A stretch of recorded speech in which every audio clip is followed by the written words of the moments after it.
Si quieres interpretar cualquier texto de la Biblia por ti mismo, sin cometer errores, o estás cansado de leerla sin entender bien lo que quieren decir algunos pasajes, tengo algo para ti. Soy Alex San Pedro, director de Academia de la Biblia, y este sábado tendremos una clase gratuita online sobre bibliología y estudio sistemático de la Biblia.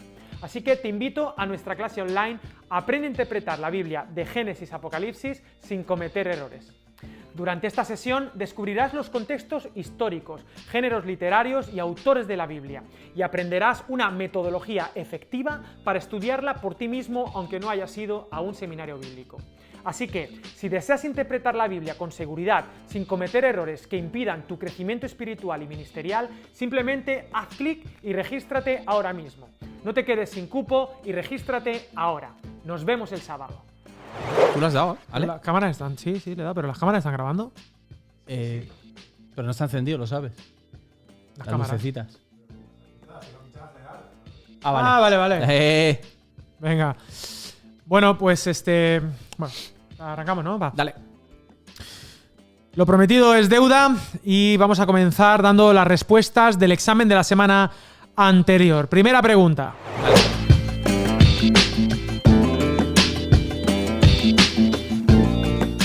Y una vez dicho esto, bienvenidos a Academia de la Biblia, un podcast para acercarnos a la Biblia y para que la Biblia pueda acercarse a nosotros. Andrés Pérez, muy buenas, ¿cómo estás? ¿Cómo te ha ido la semana? Tío. Muy bien, contento porque me acabo de comer un bocadillo de magro con tortilla de patatas. Ay, amigo. Delicioso. Bueno, pues estamos aquí en el podcast de Academia de la Biblia, que quién nos diría, ya estamos, bueno, hasta aquí nos ayuda el Señor, ¿eh? Hemos llegado hasta ya el segundo.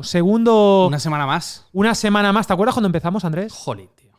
Qué diferentes éramos. Ya, ¿eh? Éramos diferentes, hemos cambiado. Por cierto, ¿qué? Muchas gracias a todos los que nos han escuchado y nos han dado la bienvenida en esta semana, porque vaya tela. Sí, señor. Nos hemos sentido muy a gustito y muy queridos. Es verdad, es verdad. Bueno, y somos un programa además dinámico. Hay gente que ha dejado comentarios en el YouTube y demás. Y queremos, lo primero y principal es de sabios corregir. ¿Cómo es el refrán? ¿Cómo dice el Salmo? Es de sabios...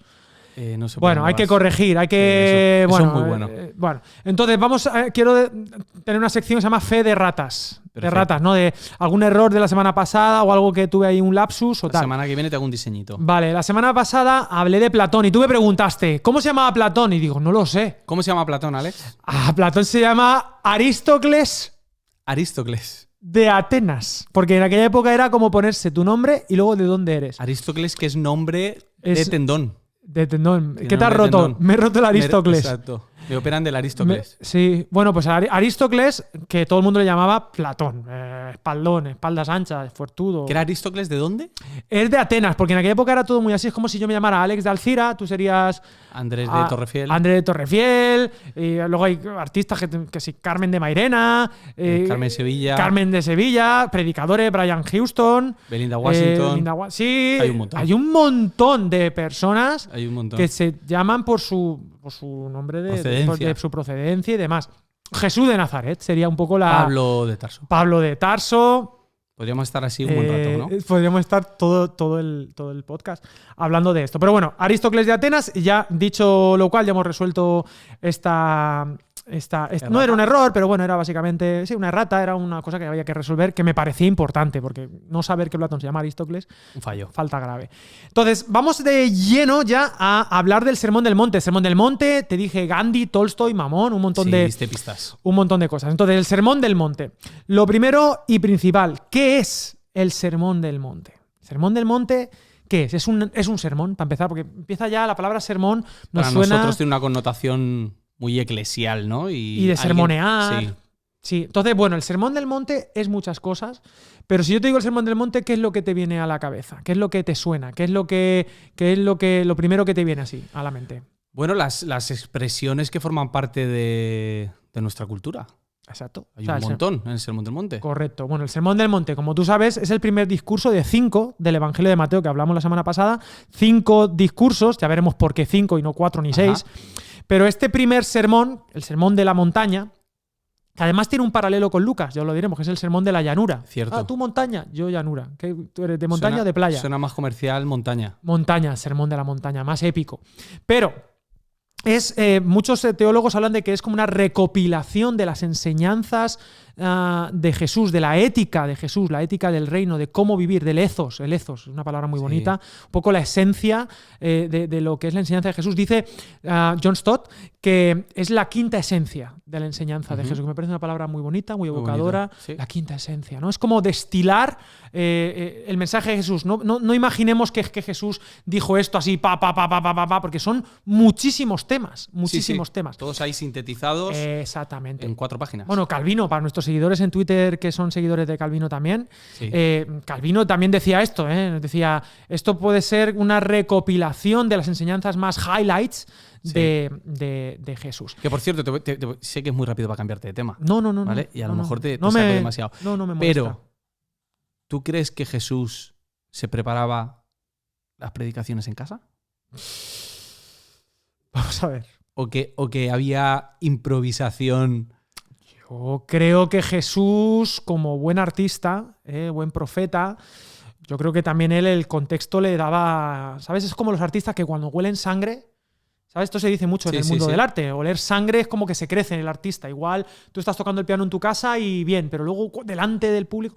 Yo creo que Jesús... Ya iba con cositas. Hombre, claro, y te digo más. Vamos a ver, es que el contexto le hace improvisar. Ve un chiquillo... Claro. Que le molesta. Esto es como... Porque ¿qué haces tú? Cuando tú has predicado y ves un niño que se te cruza, que llora, que la madre te dices...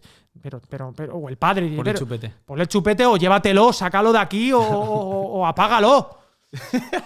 Pero... Apaga al niño. Pero Jesús, ¿qué hacía, tío? Jesús lo incluía en su enseñanza.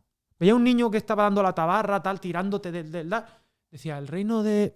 Qué manso, ¿eh? Sí. El reino de los cielos es como Veía un fariseo y hacía lo mismo. Veía un fariseo... Voy a meter la enseñanza también. Efectivamente, ¿no? Y dependiendo de dónde estaba, pues... Entonces yo creo que él, obviamente, estudiaba. La Biblia dice que él, en Lucas, que él, como tenía por costumbre, iba a la sinagoga los sábados. Era un tipo que...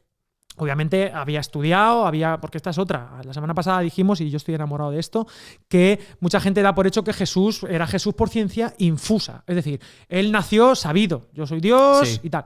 No, él tuvo que, a través de la escritura y de lo que la relación con su familia o lo que fuera, ir descubriendo quién es hasta que llega ese bautismo brutal de tú eres mi hijo amado, se rompe el silencio de Dios. En estatura y en sabiduría. Exactamente. Y justo después de este bautismo de Jesús, capítulo 3, del que te hablo, de que él toma conciencia, que no sabemos si se preparaba mucho o poco, yo creo que sí se preparaba. Podemos volver al tema. Pues bueno, después ya comienza su ministerio y comienza esta sección didáctica, esta primera sección didáctica de el Sermón del Monte, que, como digo, la quinta esencia dicen que es lo más parecido a una especie de manifiesto. Sí. Manifiesto de Jesús, manifiesto cristiano, y como tú has dicho, es como que ha trascendido más allá del cristianismo. Hay frases muy conocidas, yo que sé, por ejemplo, lo de la perla, echar la perla a los cerdos, ¿no? Sí, poner la otra mejilla. Poner la otra mejilla. La milla extra. La milla extra, la segunda milla, amar a los enemigos. Cierto. ¿Qué más? No juzgar a los otros. La viga en el ojo. La viga en el ojo, las bienaventuranzas. La viga en el ojo propio y la paja en el ojo ajeno. La casa en la arena. La casa en la arena. Bueno, el Padre Nuestro. El Padre Nuestro está también aquí. En fin, un discurso espectacular. Es para mí es el I Have a Dream ¿sabes lo que es el I Have a Dream, no? Sí. El discurso de Obama, Martin Luther. de Martin Luther King. Martin Luther King, ese famoso I Have a Dream, ¿no? Esa declaración. Bueno, para mí esto es un poco el Sermón del Monte. Cómo imagina Jesús una sociedad del reino, ¿no? Es algo que influye no solamente a nivel cultural, lo que es la cultura popular de la calle, sino también a nivel artístico. Que hay un montón de películas y de referencias en poesía, referencias en la música. Cuadros. Esta semana estaba escuchando, creo que es el último disco de U2, U2. U2, decimos nosotros. En el que hay perdona. Es que, vamos a ver, DVD, DVD... Claro, U2, YouTube. Bueno, podríamos... Burger King. Bueno, no quiero hacer tampoco... Burger King. Bueno, también quiero hacer un llamado, perdóname que te interrumpa yo a ti. Si estamos para eso. Que somos un programa dinámico, que pasan cosas durante la semana, pasan cosas. Quiero hacer aquí un llamado a todas las editoriales que nos habéis estado escribiendo para patrocinar el programa. Sponsorizarnos. Os pido paciencia, estamos intentando gestionar poco a poco. Entonces, por favor, todas las empresas cristianas, todas las editoriales... Con calma. Vamos, con calma iremos atendiendo por orden de aparición, estricto orden de aparición, y os iremos respondiendo, ¿de acuerdo?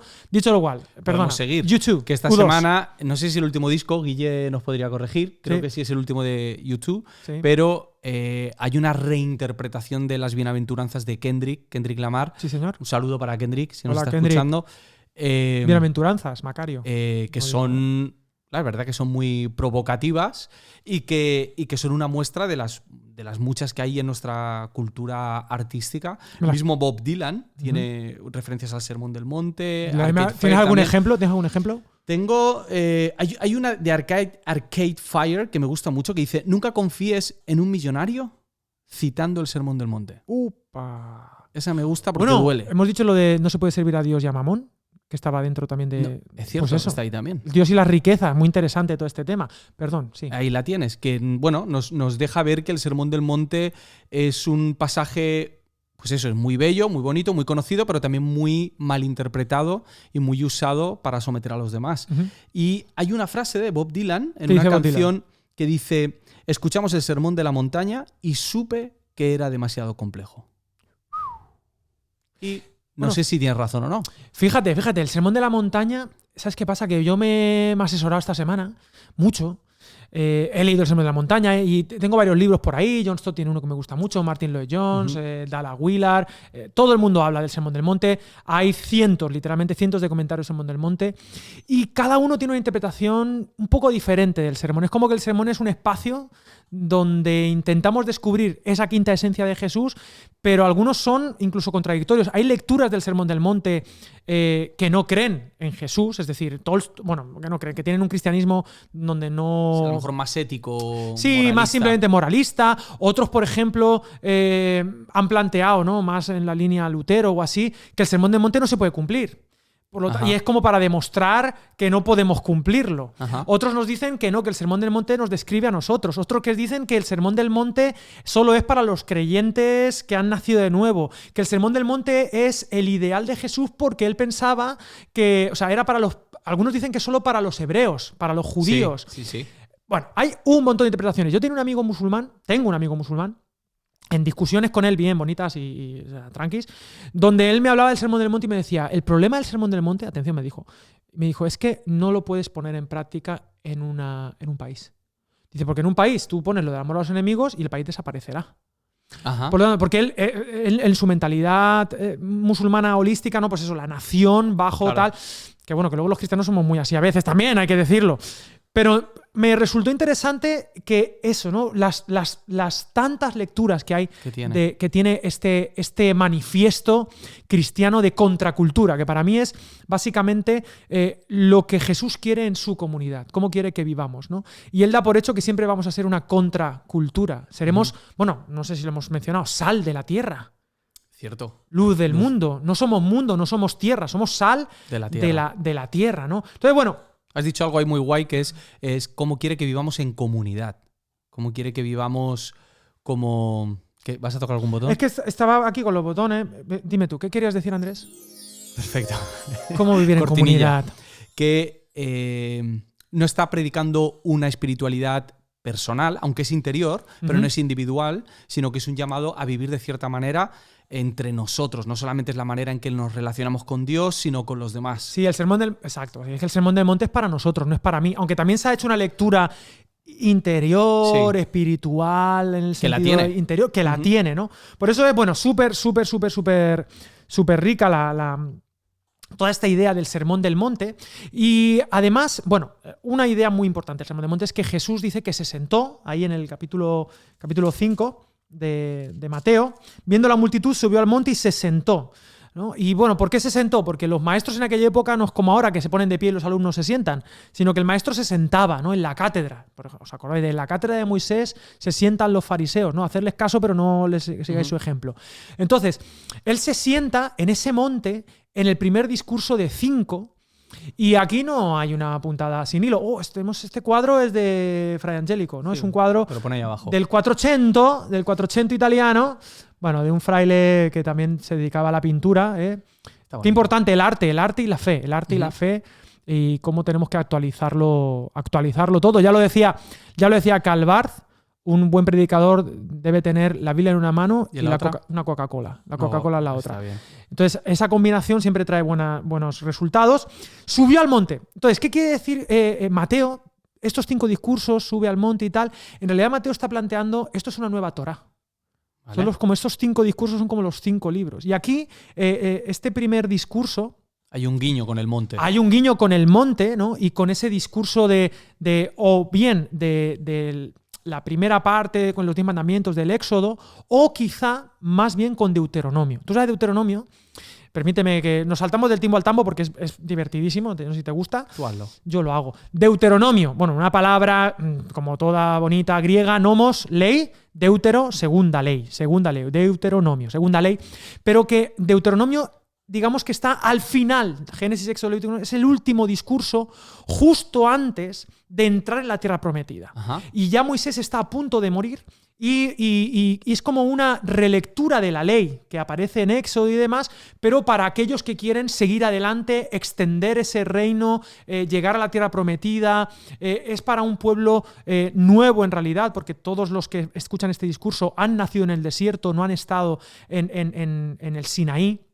Es una nueva generación y es sin duda este I have a dream de Moisés, ¿no? De motivarles a cómo debemos vivir, cómo debemos actuar. Y aparte, Deuteronomio es un libro precioso en cuanto a la ley. De hecho, se le llamaba el libro de la ley. Yo no sé si tú sabes que Josías, el último rey bueno, ¿sí?, de Judá, por decirlo mal y pronto. Este era el rollo que tenía.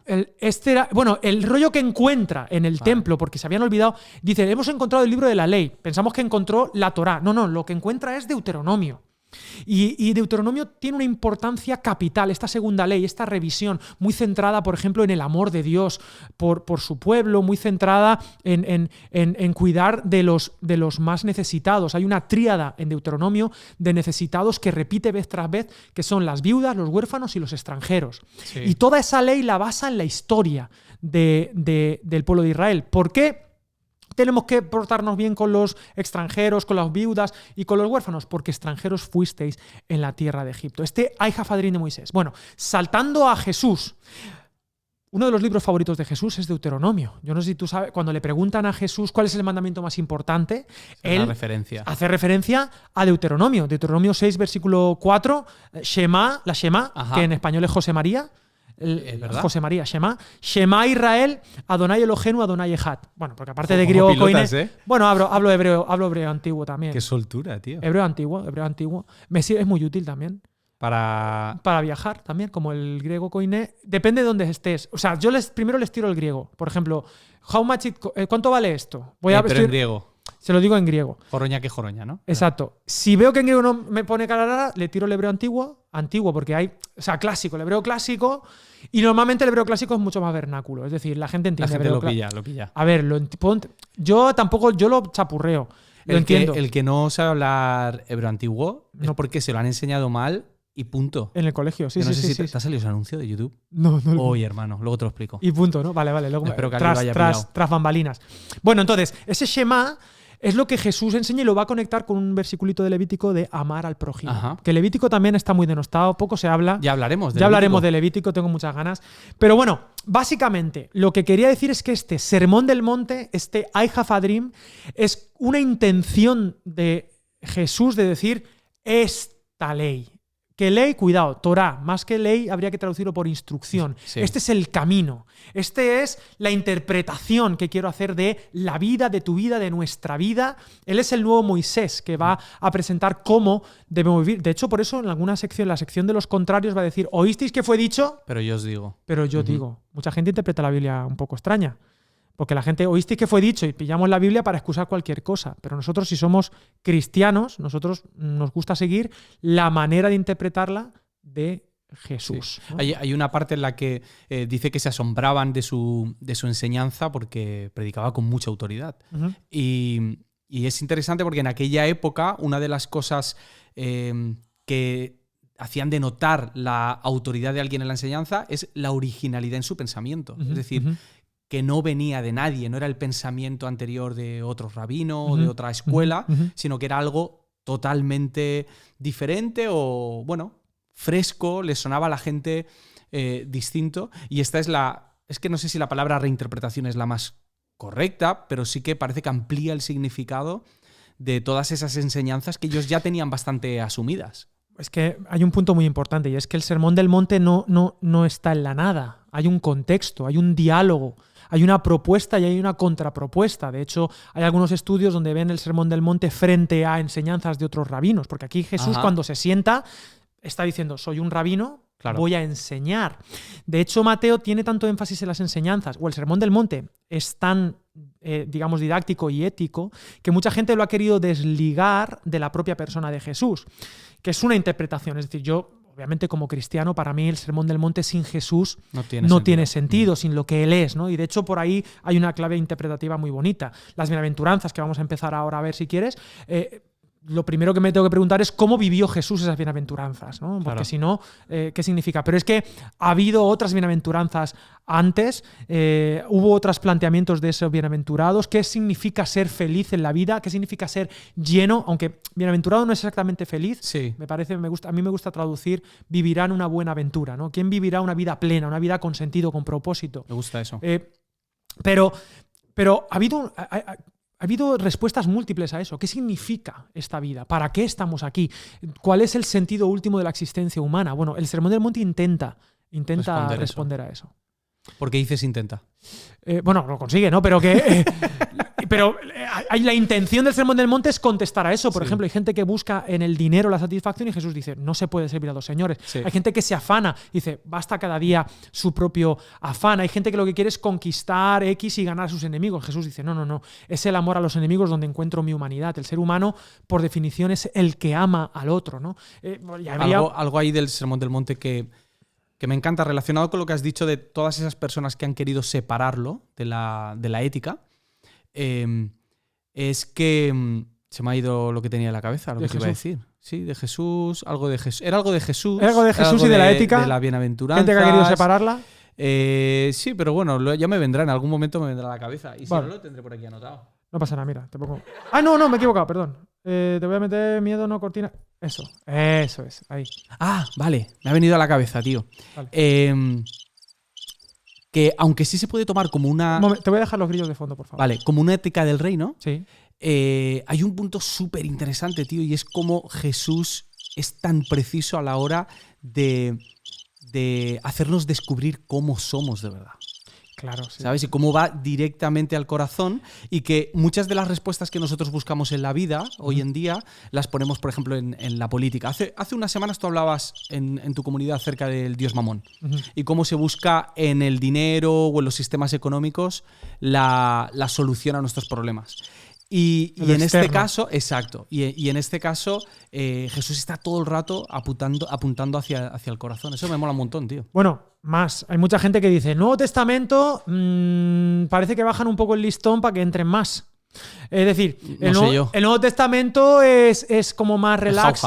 Claro, el cristianismo ha relajado la ley para que... Bueno, tú te lees el Sermón del Monte y va ahí al corazón. Eso lo decía Vico sí. ¿Qué decía Vico? Decía, es en el corazón donde comienzan las guerras. Exactamente. Bueno, es que ¿sabes qué pasa? Que Jesús, por ejemplo, cuando hablando del adulterio o hablando del asesinato, ¿no? Cuando tú le dices necio a uno o cuando miras a una mujer para codiciar, es decir, todo empieza en el corazón. Es una cuestión... O sea, nos vemos todos totalmente...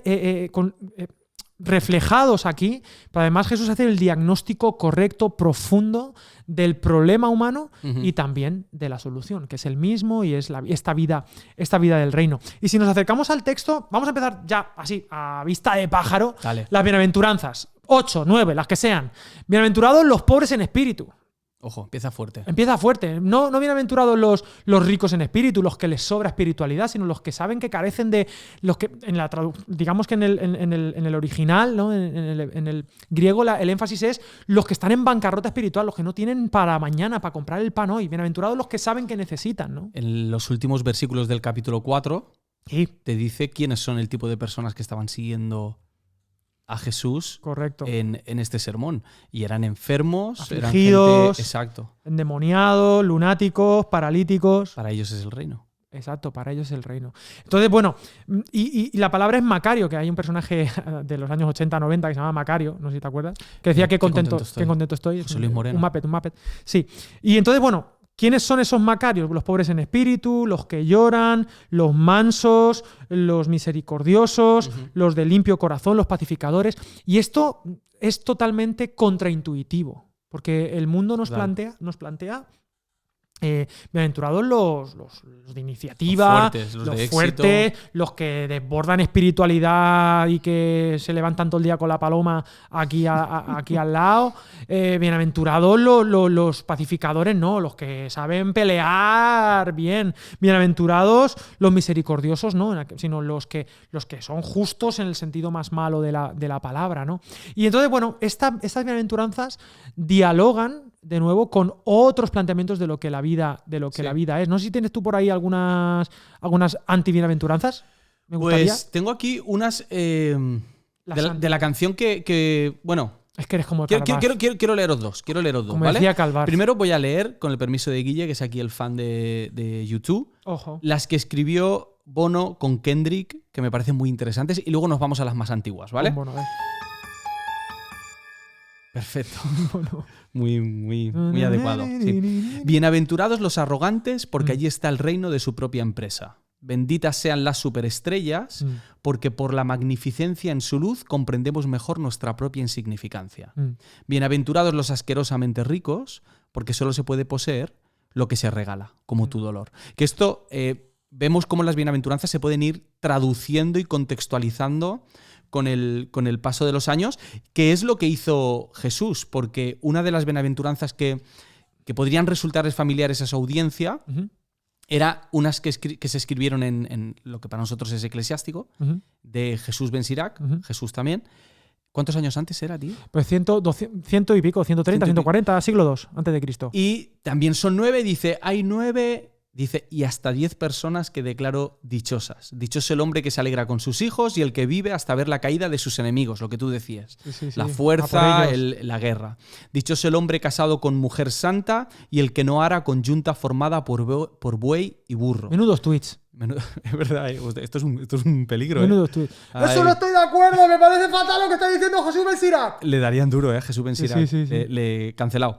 Dichoso el que no peca con la lengua y el que no sirve a uno menos respetable que a él. Ojo, Dichoso el que no sirve a uno menos respetable que a él. Muy bien, ala. Dichoso el que encuentra un amigo y el que no habla a oídos sordos. Es decir, el que tiene gente que le presta atención. Y parece que Jesús llega y le da la vuelta a estas bienaventuranzas y se las dedica a otras personas con otro tipo de cualidades. Exactamente, contracultura cristiana. Contracultura cristiana.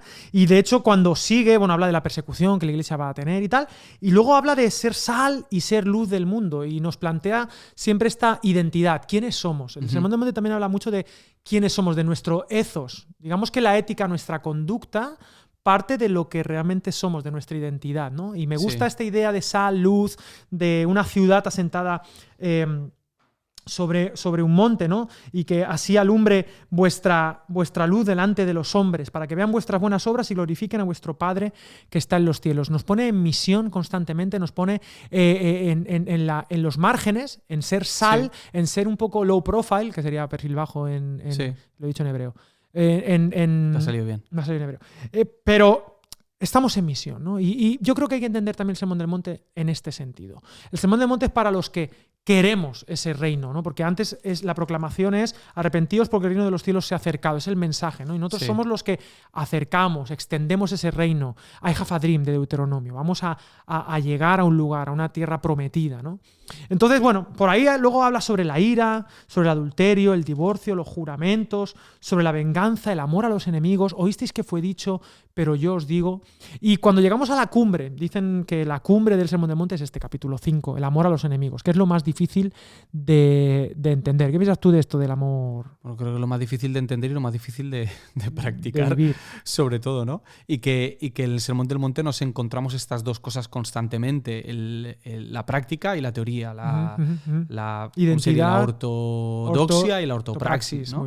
Y que en la encarnación de Jesús vemos la respuesta a esto. Por eso creo que que no es saludable ni mucho menos separar el sermón de quién está dando el sermón. Claro. Porque al final es es él el que está encarnando la manera en la que se vive. Bueno, esto. él es el ethos, al final. La esencia del Sermón del Monte es Jesús mismo. Por eso, aún así, hay gente que lo ha desligado del personaje, ¿no? Entonces, por ejemplo, hay un autor ruso muy bonito. No tengo música rusa. Me gustaría tener música rusa. Pero bueno, hay un autor ruso que se llama León Tolstoy, que es muy conocido, siglo XIX, obras cumbre como Guerra y Paz o Ana Karenina, me parece, y tal.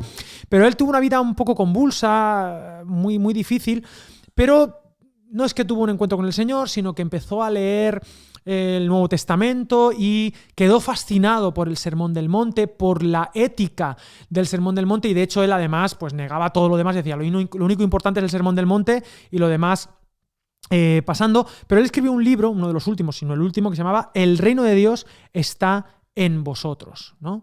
Tengo que leerlo, me lo anoto. Sí, yo me lo he pillado por Amazon. Yo me lo he pillado... Por Amazon. Por Amazon.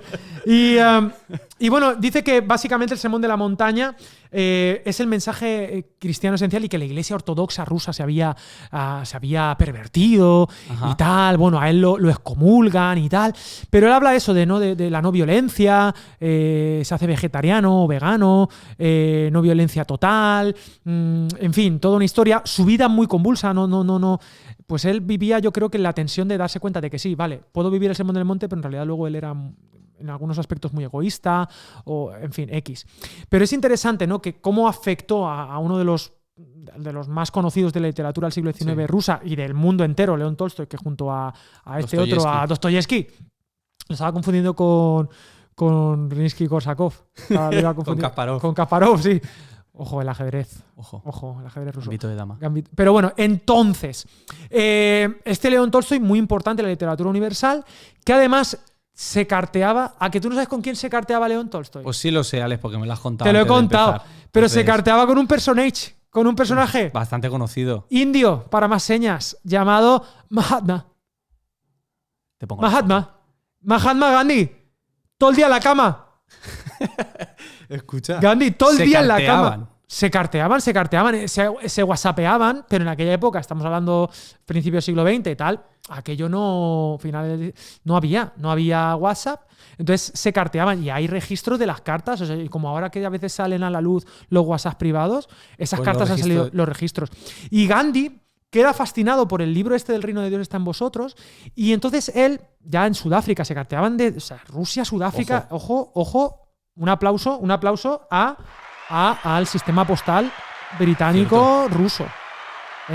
Ojo que las cartas ya llegaban bien. Los rusos y hoy en día se han tomado muy en serio la propaganda. Y entonces llegaban las cartas, o sea que hoy a veces no pasa. Yo envío a veces cosas y devolución. Bien, cierto. Aquí no, llegaban. Y Gandhi agradece mucho este carteo, pero dice que él leía el Sermón del Monte todos los días. Qué fuerte. Leía el Sermón del Monte todos los días. Gandhi, bueno, sabemos, padre, ¿no?, de la nación india, sabemos que estaba bajo el imperio británico y él propuso la no violencia, la resistencia pues no armada, y él hablaba del amor. Su rebelión era esa. Sí, esa era su contracultura, ¿no? Y basado en lo que decía Tolstoy acerca del Sermón del Monte y de lo que es la esencia humana, dice: el hombre ama no porque le sea ventajoso amar a este o a aquellos. Él estaba un poco dialogando ya con lo que el comunismo teórico estaba ya dando coletazos en Rusia. Recordamos que estamos en la época de los zares y demás.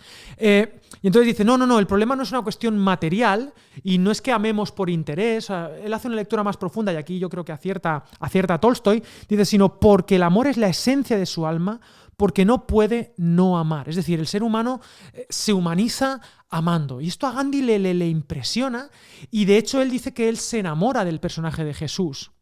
El problema de Gandhi es que dice, me gusta tu Cristo, no me gustan tus cristianos, ¿no? Es como que... bueno, ahí quizá también... Problema de Gandhi, problema de la Iglesia también. El problema de la Iglesia también, ¿no? Pero bueno, ahí está la propuesta de Jesús, este Sermón del Monte que hay... No sé si fue Gandhi el que dijo, o Tolstoy, no lo sé, que si desapareciesen todos los escritos sagrados y quedase solamente el Sermón del Monte, no se habría perdido nada. Pues podría ser, porque él hablaba de que esto era la cumbre de la moral humana, ¿no? Y yo creo que por eso tiene esta complicación y tiene estas lecturas diferentes desde tantos ángulos, ¿no? Ahora bien, Martin Luther King, permíteme hablarte de Martin Luther King, ya que hemos empezado con I Have a Dream. Martin Luther King, pastor bautista, afroamericano, que luchó por los derechos civiles. Conocemos la historia, ha habido varias pelis muy interesantes al respecto.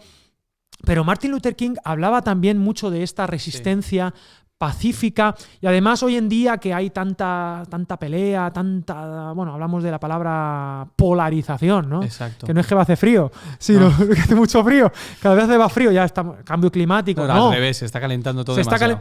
Qué paradoja, la polarización calienta las cosas, fíjate tú. Martin Luther King abogaba por los derechos civiles, pero claro, con una cosmovisión cristiana profunda. Y él, por ejemplo, no despreciaba al otro, ¿no? Sino que les llamaba hermanos, ¿no? Hermanos, sumaos a la causa. Yo he estado leyendo algunos discursos, era un excelente orador, de los mejores oradores. Brutal. Un hombre que también con muchas sombras, es un hombre humano, iba a decir, ¿vale, Alex? Ole, muy bien. Un hombre humano. Era un hombre humano. Pero muy humano en el sentido de frágil, con contradicciones, pero que amaba al Señor y que quería hacer justicia, ¿no? Tenía hambre y sed de justicia, bienaventurados los que tienen hambre y sed de justicia. Y él practicó el amor a los enemigos de una manera muy radical, muy inspiradora y siempre, además, siempre ligado a Jesús. Siempre ligado, o sea, él no quitó la ética y la sacó de la persona de Jesús. Pudo haberlo convertido simplemente en una propuesta social. Sí, en un movimiento secular, una propuesta social de soluciones externas, no, pero tú lees sus discursos y él sabe de qué está hablando. Está hablando de una transformación interna, y siempre en el nombre de Jesús, apelando a las narrativas de Éxodo, del Génesis, del Deuteronomio, de toda la narrativa de los jueces, de los reyes, y siempre cerrando con Jesús. Y de hecho, en la última predicación que él tiene, me gustaría leerte lo último que dice él el 3 de abril de 1968, tío. El 68 es un año muy importante, ocurren muchas cosas. El mayo del 68, lo veremos en la... ¿Este último sermón es cuánto tiempo antes de morir? Horas antes de que lo asesinen en Memphis, ¿no?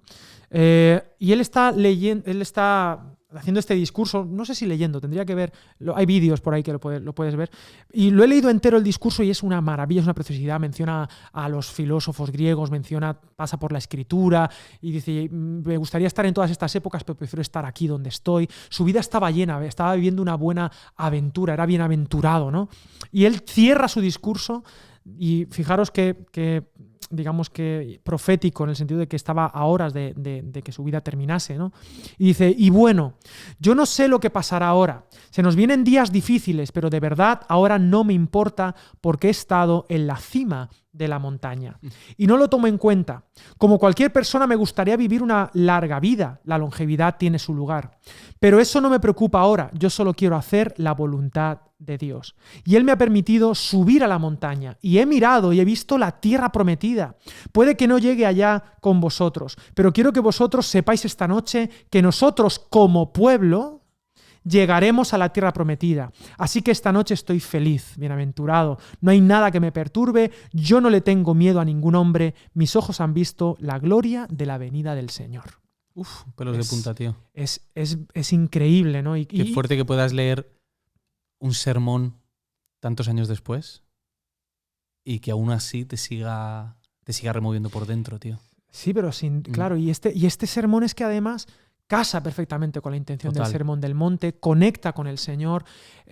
Él se siente lleno no porque vaya... Bienaventurado no es el que viva 30 años más, ¿no? Sino el que está en ese epicentro de la voluntad de Dios, en esta intención de Dios del Sermón del Monte. Eso es lo que es estar lleno y sin duda creo que Martin Luther King lo llevó hasta las últimas consecuencias. Duda, horas después, pues él no entró en la tierra prometida, es decir, él no vio todo este cambio social. En este caso nos puede recordar la figura de Moisés.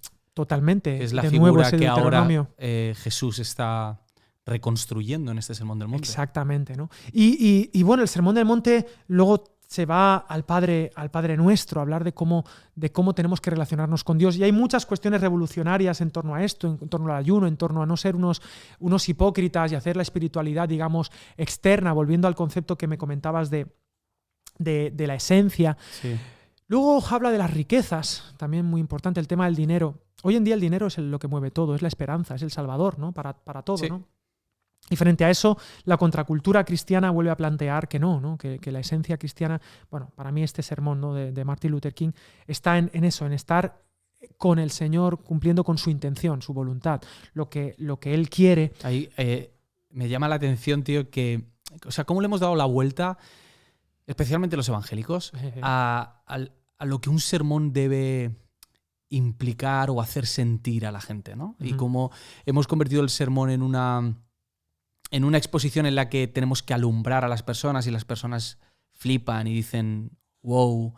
Y todo esto. Wow. Y vemos en las palabras de Martin Luther King y especialmente en las palabras de Jesús en este sermón cómo lo que causa, yo creo que es más silencio y como ese autodescubrimiento que te duele. Te duele dentro. Sí. Bueno, es que en eso consiste la palabra de Dios, ¿no? En apelar a lo más interno. Es como que tú estabas esperando eso, es como que reaccionas ante algo que te despierta algo en ti, que es súper paradójico, porque te despierta esa sensación de madre mía, esto... Es una mezcla de alivio y a la vez de necesidad. De necesidad, de esperanza, pero de hay algo que tengo que hacer. Y bueno, el Sermón del Monte continúa. Juzgar a los demás, ¿no? Juzgar el confiar en Dios, ¿no? Que Él lo tiene todo bajo control. La oración, la regla de oro frente a la regla de plata, ¿no? Bueno, en el mundo de la tolerancia, ¿no? No hagas al otro lo que quieras que te hagan, que era lo que decían muchos. Lo que no quieras que te hagan. Lo que no quieras que te hagan. No hagas a los demás lo que no quieres que te hagan. Eso es tolerancia, era lo que enseñaban los rabinos, ¿no? Bueno, la máxima, toda la ley se resume en no hagas, ¿no? Lo que no quieres que te hagan. En cambio, Jesús lo pone en activo, ¿no? Jesús dice, no, el reino de Dios es para los que están en misión, es haz a los demás lo que quieras que hagan contigo, ¿no? Bueno, a mí me parece maravilloso. Luego habla efectivamente de la puerta angosta, de que esto no es fácil. Y de hecho, sin Jesús yo creo que es imposible. Esta es mi opinión personal, porque no puedo desconectar el Sermón del Monte de la persona de Jesús. Y el discurso cierra en el versículo 28-29 con algo que has mencionado tú, pero que los 5 discursos de Mateo terminan igual. Cuando terminó Jesús estas palabras. Esa es una marca que va a poner Mateo en los 5 discursos al final. Es el sello de ¡pum! Hemos acabado este libro, por decirlo de alguna manera. Cuando terminó Jesús estas palabras, la gente estaba admirada de su enseñanza, de su doctrina, porque les enseñaba como quien tiene autoridad y no como los escribas, ¿no? Y me gusta esta idea de que Jesús enseñaba con autoridad, con originalidad, has mencionado, pero bueno, con autoridad, como que conectaba la vida con la realidad. Sí. Esto es real, no como los escribas que teorizan. Y hoy en día hay muchas teorías.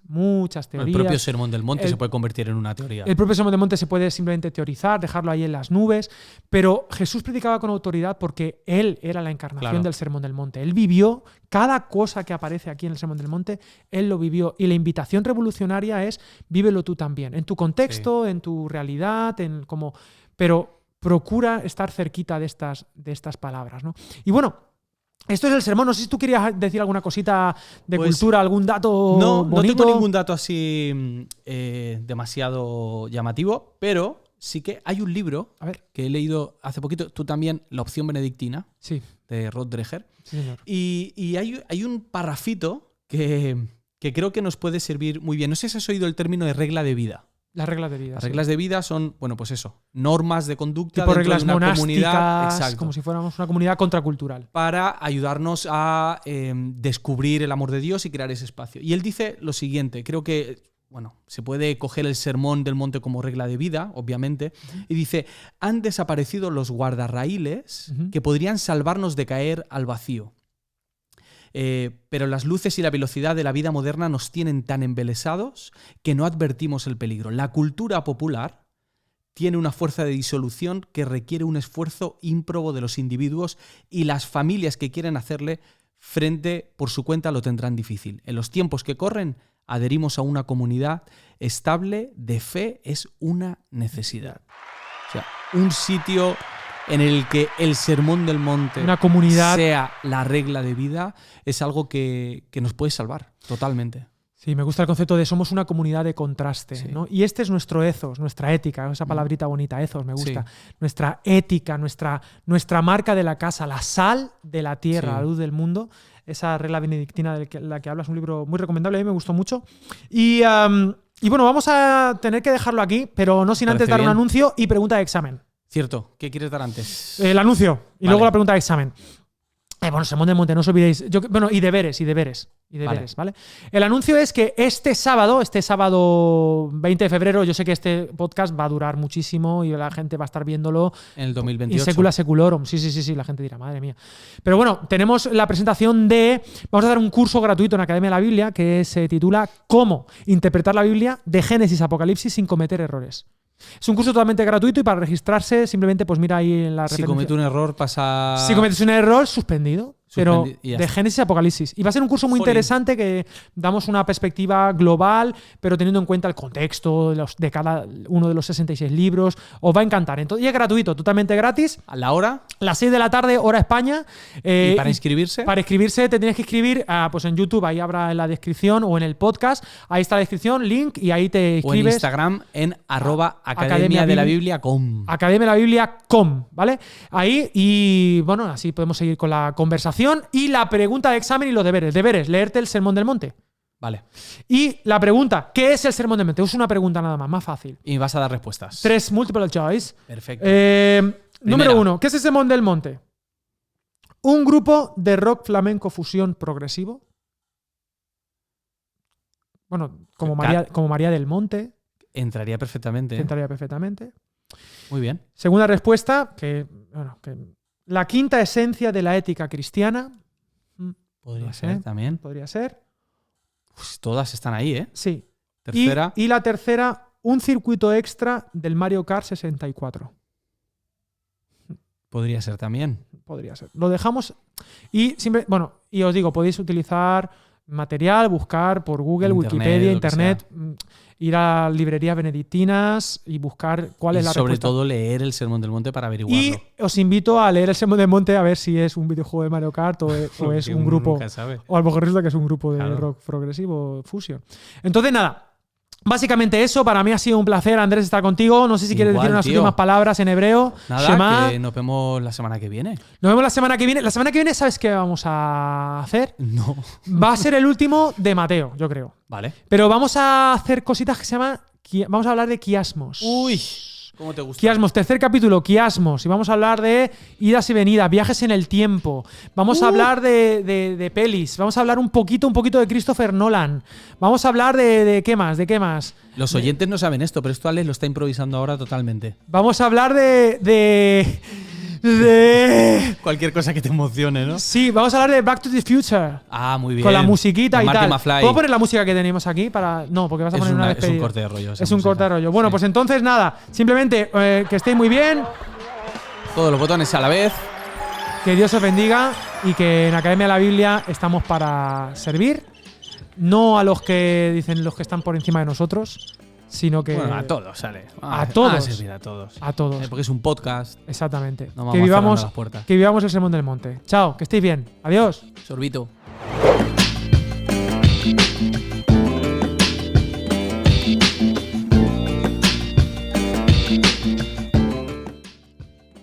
Trocotro. ¿Qué tal? Otro.